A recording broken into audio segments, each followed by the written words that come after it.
Sine theta बराबर √3/2 है। Theta एक न्यून कोण है, तो कोस 3 थीटा का मान पता करना है। देखिए यहां से पता करते हैं कि थीटा √3/2 साइन में कितने पे होता है।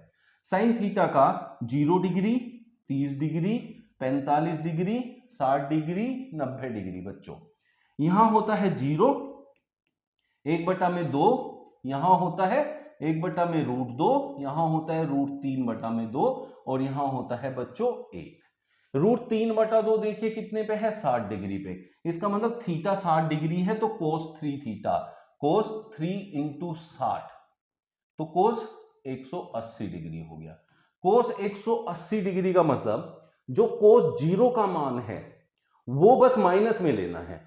जो साइन में 90 डिग्री होता है कोस में 0 पे आता है, तो मतलब उसका मान हो गया 1, लेकिन लेना है माइनस में, तो आंसर हो गया आपका -1। इस तरीके से कर लेंगे, बहुत आसान आपको पड़ेगा। साइन सिखा दिया है कैसे वैल्यू निकलेगी, कोस इसकी उल्टी होती है सारी। 5 गुना में 5 गुना में 5 ऐसे करके दिया हुआ है, तो इसका क्या मतलब है, 1 2 3 4 5, इसका मतलब 5 की पावर 5 है और की पावर 5 है बाहर, ठीक है बच्चों। गुणा में 5, 1 2 3 बार है और उस पूरे की पावर है देखिए 5 और बटे में है एक 5, यहां बटे में एक 5 लिख लेते हैं, बराबर। देखिए अगर यहां 5 5 की पावर है तो इधर एक जो बराबर में 125 की पावर x दिया है जिसका मान निकालना है, तो इस 125 को भी 5 की पावर में लिखेंगे, 5 की पावर 3 ऊपर x दिया हुआ है, ये क्वेश्चन मार्क, तो इसको क्वेश्चन मार्क की फॉर्म में लिख लेंगे। अब आप यहां देखिए पावर की पावर होता है तो मल्टीप्लाई होता है, तो 5 की पावर 25 गुणा 5 दिए 15 और गुणा में 5 की पावर ये 1 है, यहां ऊपर जाके -1 हो जाती है बच्चों, और इधर हो गया 5 3 क्वेश्चन मार्क 5 की पावर। देखिए ये जब आधार समान हो तो पावर आपस में जुड़ जाती हैं, तो 25 15 40 में से एक गया 39 बराबर 5 की पावर 3 क्वेश्चन मार्क। तो जब आधार समान हो बराबर में तो पावर आपस में बराबर होती है, 39 बराबर 3 क्वेश्चन मार्क, 3 से काटा तो 13 आ गया आपका क्वेश्चन मार्क। तो ऑप्शन थर्ड आपका करेक्ट आंसर हो जाएगा। इस तरीके से आप सोल्व कर सकते हैं। यदि एक घनाभ की लंबाई, चौड़ाई और ऊंचाई 7.5, 22 और 13 मीटर है तो घनाभ का आयतन ज्ञात कीजिए। बहुत आसान सा होता है, क्योंकि घनाभ का आयतन होता है बच्चों लंबाई गुना चौड़ाई गुना ऊंचाई। तो लंबाई कितनी है 7.5, ऊंचाई 22 और ये 13। अब सारा खेल किस चीज का है, यहां ध्यान दीजिए, मल्टीप्लाई का। मैं मल्टीप्लाई सिखाने के लिए ये क्वेश्चन आपके लिए लिया है। देखिए सबसे पहले इसमें से 2 उठाएंगे, तो 2 की गुणा करेंगे 7.5 में बन जाएगा 15, फिर इस 13 की गुणा होगी ये लेंगे और यहां से 2 लिया था तो ये बचा 11। अब इन दोनों की मल्टीप्लाई करनी है 15 और 13 की। कैसे करेंगे, 15 धाम 150 और 15 की 45 ऐसे करते हैं। एक बार ये है 10 और 3, तो 150 और 15 की 45, 195, और जब 195 की 11 से गुणा करोगे तो पहला अंक ऐसा का ऐसा ही 5, फिर इन दोनों का जोड़ होता है 5 9 14, एक हो गया 9 और 1 10, एक कैरी था 11 और फिर ये कैरी इसमें जुड़ जाएगा 2145। ऑप्शन 1 आपका करेक्ट आंसर बन जाएगा। 6 के पहले 10 गुणजों का औसत क्या होगा, जिसके गुणज, यहां लिखना है जिसके गुणज गुणा में जितने गुणज है प्लस 1, ऐसे लेंगे, बटे में 2। किसके गुणज है बच्चों, यहां 6 के, तो 6 गुणा में जितने प्लस 1, 10 गुणज है तो 11 से मल्टीप्लाई करेंगे, बटे में 2, 2 तिये 6, 11 तिये 33, ये आपका आंसर हो जाएगा। तो जिसके गुणज गुणा में जितने गुणज है प्लस 1 बटे में 2 करते हैं, तो ऐसे करके औसत आ जाता है। ये ट्रिक यूज करिए, हमेशा आंसर सेकंड्स में आ जाएगा। एक मोटरसाइकिल का मूल्य 75,500 रुपए है, इसमें 17% की कमी के बाद मोटरसाइकिल का मूल्य क्या होगा। 17% की कमी कर दी है तो देखिए टोटल मूल्य होता है 100, उसमें से 17% अगर कम हो गया तो रह गया 83%।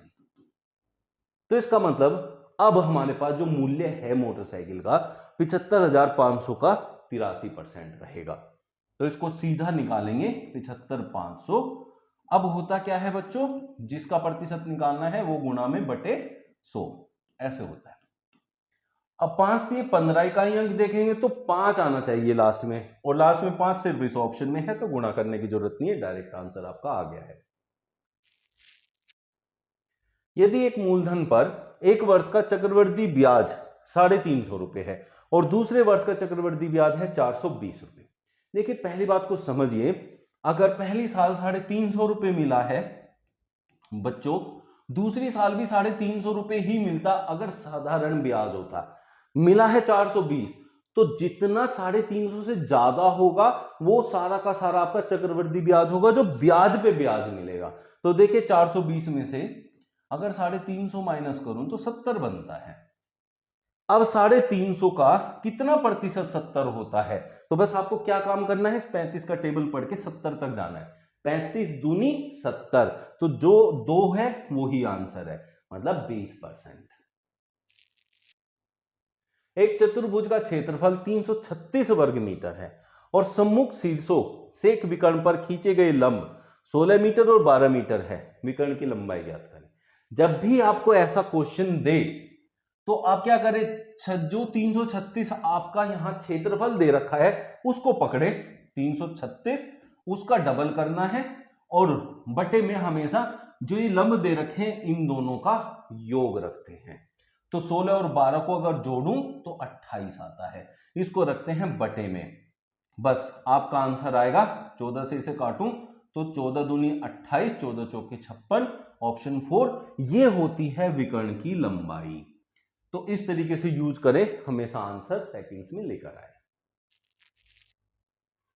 विभिन्न वर्षों में 3 देशों PQR, ये P है, ये Q है, R है, PQR ऐसे हर साल का दिया हुआ है, 11, 12, 13, 14, 15। निम्नलिखित में से किस वर्ष के लिए देश R के लिए, R की बात करनी है तो लास्ट वाले की, इसकी, इसकी, यहां, यहां और यहां, ठीक है। आपसे कहा पिछले वर्ष के उत्पादन में प्रतिशत वृद्धि या गिरावट अधिकतम थी, किस साल एकदम से या तो बहुत ज्यादा वृद्धि हो गई या बहुत ज्यादा कमी।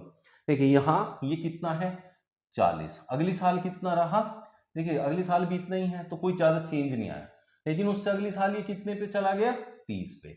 उससे अगली साल देखें तो ये चला गया 50 पे, माफ कीजिए ये 50 पे नहीं गया, लास्ट वाला लेना है हमें, ये 20 पे। अब लेकिन उससे अगले पे आप देखें तो ये 50 पे चला गया, ध्यान दीजिए, तो इसका 2.5 गुना हो गया, 20 से 50 हो गया 2.5 गुना, तो सबसे ज्यादा उछाल यहीं पर आया। तो ऐसे ओरली आप इसको फाइंड कर सकते हैं। तो 20 से सीधा हो गया 50, 2.5 गुना, 2.5 गुना का मतलब 1.5 की वृद्धि हुई, 1.5 की वृद्धि मतलब 150% की वृद्धि, जो कि यहां सबसे ज्यादा दिखाई दे रही है। तो 2015 में सबसे ज्यादा चेंज आया, ऑप्शन 4 आपका करेक्ट आंसर बनेगा।